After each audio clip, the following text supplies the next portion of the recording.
Imagine going back in time, thousands and thousands of years ago. The world was freezing cold, covered in thick ice, and you're standing there with the very first cavemen trying to survive. There are no supermarkets, no farms, no regular food anywhere. Your tribe has had nothing to eat for weeks. The bushes are empty. The wild animals have all run away. And your body is starting to shut down. You're weak. You're starving. You're losing all hope. Then your leader makes a shocking decision. He looks down at the ground and sees something most humans would never touch. A pile of dried human waste. Old poop, hardened and ancient. Out of pure desperation, he picks it up and eats it. Everyone holds their breath. You expect him to collapse. You expect him to die. But something unexpected happens. He doesn't get sick. In fact, he feels a sudden burst of energy. His eyes widen. His body straightens up. And he tells the rest of the tribe that this old waste still contains leftover nutrients, still holds energy from the food you ate days ago. Could your body really extract nutrition from something already processed once? Could desperation drive humans to do things that seem impossible, unspeakable, absolutely beyond the line? The answer is yes. And the science of what happens to your body under extreme starvation explains why. When your body enters true starvation mode, everything changes. Your brain starts thinking differently. Your instincts shift. Your moral boundaries begin to blur. Researcher David Keyes, who studied survival behavior across cultures, found that human desperation doesn't just make you hungry. It rewires your decision-making entirely. Your digestive system, even when processing waste, can extract some residual nutrients. Not much. But in a crisis where you're losing consciousness from hunger, where your children are crying and your tribe is dying, that small amount of energy can mean the difference between survival and death. This is not unique to your imagined cavemen. Throughout human history, when people faced true starvation, they ate things that would horrify us today. During the Great Irish Famine, survivors reported consuming tree bark, grass, and yes, feces.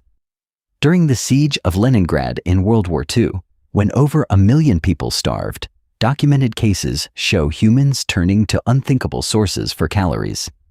But here's where it gets stranger. Traditional Eastern medicine, including systems from China and Tibet, has a documented history of using animal feces to treat severe diarrhea, intestinal parasites, and other serious ailments.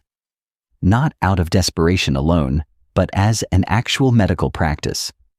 Researcher Paul Unshold, who studied ancient Chinese medicine texts, discovered that practitioners understood something modern science is only now confirming.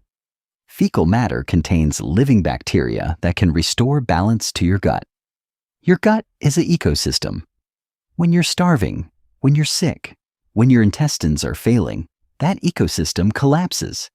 And sometimes, introducing bacteria from a healthy digestive system, even through the most primitive method possible, could restore function.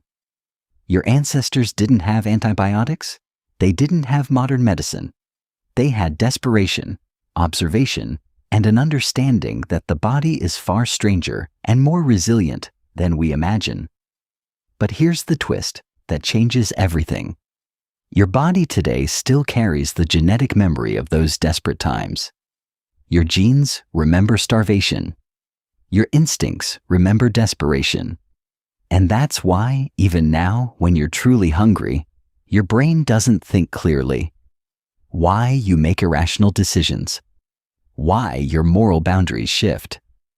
You're not that different from your caveman ancestor, staring down at the ground, weighing survival against disgust. Your brain is still wired for a world of scarcity, even though you live in a world of abundance.